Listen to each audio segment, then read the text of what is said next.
Oke, bismillahirrahmanirrahim. Assalamualaikum warahmatullahi wabarakatuh. Waalaikumsalam warahmatullahi wabarakatuh. Baik, teman-teman semuanya, kembali lagi dengan saya. Ini mungkin pertama kali ketemu ya dengan saya. Ya, karena ini adalah pertemuan pertama kita, maka sebelumnya kita perkenalan dulu. Perkenalkan, nama saya Ganda Satuma dan saya adalah pengajar mata pelajaran akhlak. Jadi pada pertemuan ini kita akan membahas akhlak. Mungkin teman-teman ada yang bisa menjawab atau memberikan pendapat. Kira-kira akhlak itu apa, teman-teman?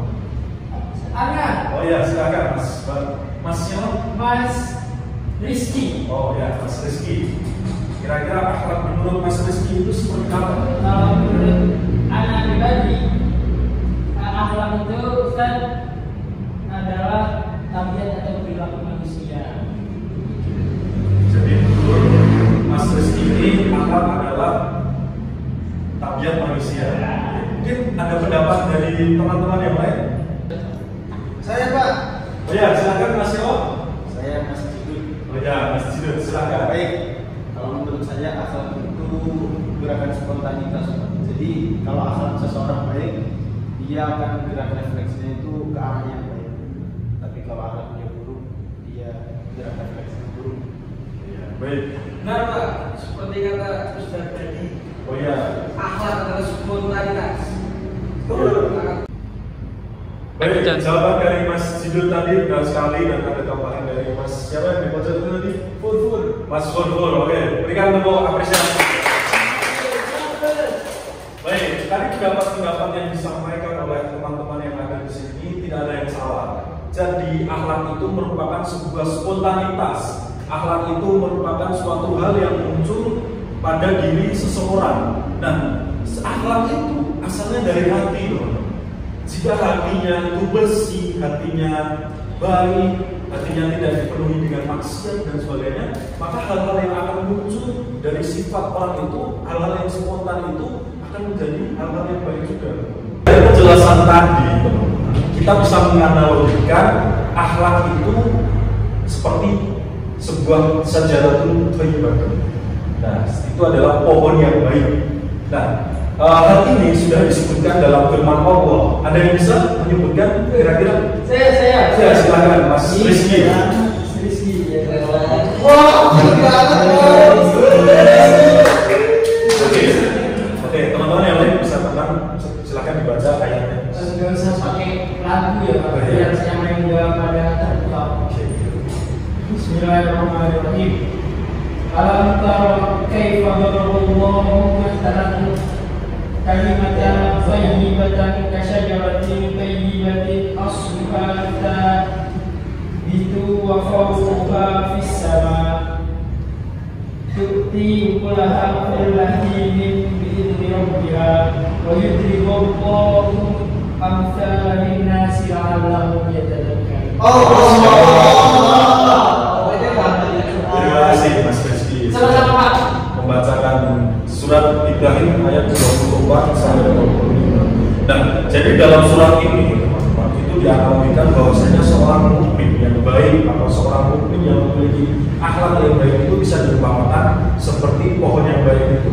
Nah, kira-kira indikator-indikator apa yang bisa dijadikan panutan atau sebuah tolak ukur untuk kita sebagai muslim untuk memiliki akhlak yang baik. Oke, baiklah, kita lanjutkan ke pembahasan tadi tentang indikator-indikator. Assalamualaikum. Waalaikumsalam. Terlambat Pak. Oh iya, dari mana Mas? Habis telepon orang tua. Silakan Mas. Terima kasih.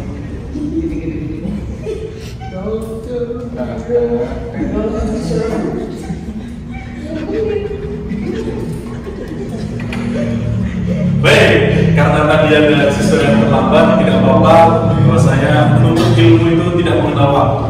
Yang penting itu dari niatnya. Apabila kita menuntut ilmu, apapun halangannya, apapun pantangannya, harus kita jalan.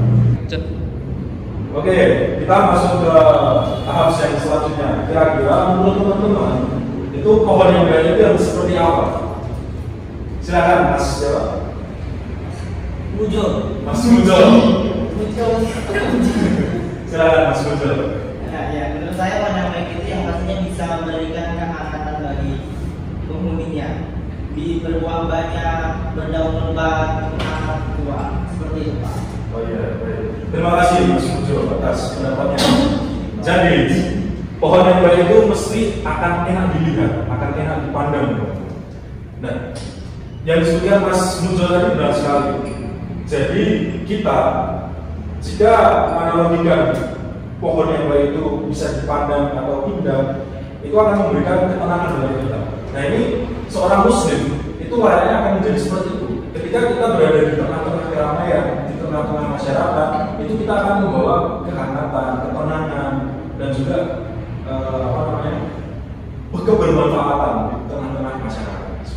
Nah kemudian dari pohon yang indah tadi itu dimaksudkan seperti apa? Nah, kita sebagai seorang muslim ketika kita beribadah itu kita juga harus memiliki kita harus berpakaian yang rapi, kita harus memakai pakaian yang bersih, seperti itu kan. Nah ini bisa kita analogikan atau bisa kita praktekkan agar kita dalam beribadah kita tidak hanya semena-mena bertemu Allah saja, tapi kita juga harus memperhatikan bagaimana tampilan kita, bagaimana cara kita berpakaian, bagaimana adab kita berpakaian.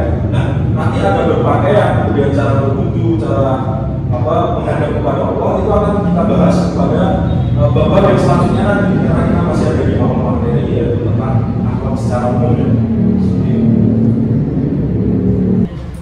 Baik, setelah tadi kita mengenal indikator pertama itu adalah pohon yang baik itu bisa dipandang dengan indah, bisa dilihat dengan enak. Kemudian indikator yang kedua, pohon yang baik itu biasanya memiliki aroma yang segar, aroma yang wangi. Nah, kemudian apa yang bisa kita kaitkan terhadap seorang muslim? Kita dalam beribadah selain tadi kita harus menjaga penampilan, kita juga harus menjaga kewangian atau kebersihan juga dari diri kita. Nah, kita ketika beribadah ke rumah Allah atau ke masjid, kita tidak bisa tidak menggunakan kewangian. Karena ketika kita misalnya, itu adalah sebuah cerita, Rasulullah itu melarang jika seseorang itu setelah memakan bawang kemudian langsung ke masjid tanpa bersih terlebih dahulu atau memakai parfum. Karena dengan bau yang sangat menyengat tadi akan mengganggu ibadah orang lain. Nah, maka hal ini kan akan menjadi sebuah parasit bagi jamaah yang lain. Maka seorang muslim itu harus menjaga kewangian dirinya, harus menjaga aroma tubuhnya agar tidak mengganggu para jamaah yang lain. Baik, setelah indikator kedua tadi, kita masuk ke indikator yang keempat, bahwasanya pohon yang baik itu akan menghasilkan buah yang lezat dan buah yang enak dan juga bermanfaat bagi kita. Nah, maknanya ini apa? Kita bisa mengaitkan dengan lisan kita. Nah, buah itu kan kita rasakan, kita makan, kita kita ambil manfaatnya. Nah, kita bisa menganalogikan seorang muslim itu harus memiliki lisan yang baik, harus memberikan manfaat kepada orang lain melalui lisannya. Ketika teman-teman selalu berkata baik, kemudian selalu menjaga lisannya, dan itu akan mengenakan juga perasaan orang lain. Seperti itu. Nah, ada hadis yang mengatakan bahwasanya kita itu harus selalu berkata baik. Ini hadisnya Bukhari dalam Arba'in Nawawi. Action. Oke, mungkin teman-teman ada yang tahu tentang hadis untuk berkata baik. Oh ya, silakan. Mas Imam. Oh iya. Ya. Bapak tanya, apa hadis tentang berkata baik? Iya. Ya udah ya, saya jawab. Faliyakul khairan aw liyasmut.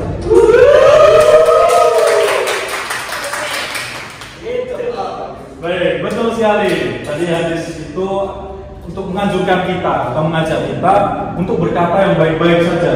Apabila kita tidak bisa berkata baik, maka lebih baik kita diam saja agar tidak menyakiti perasaan orang lain, seperti pohon yang menghasilkan buah yang mengenakan manusia.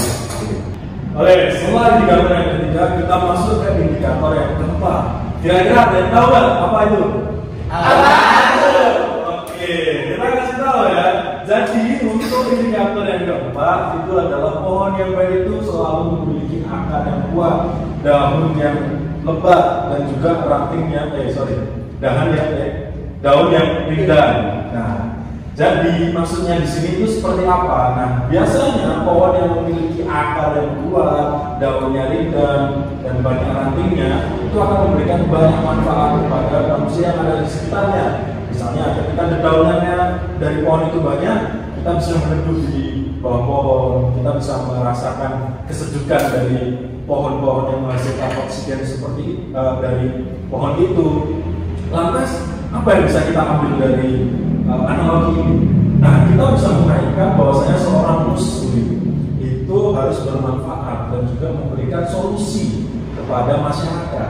Jadi kita di dalam sumber masyarakat itu tidak hanya memberikan manfaat saja, tapi juga memberikan solusi dan juga membentengi dari hal-hal yang kurang buruk. Seperti jika pohon itu memiliki akar yang kuat, dia akan menahan tanah-tanah itu agar tidak longsor ketika banjir. Nah, kita juga harus bisa menjadi yang seperti itu.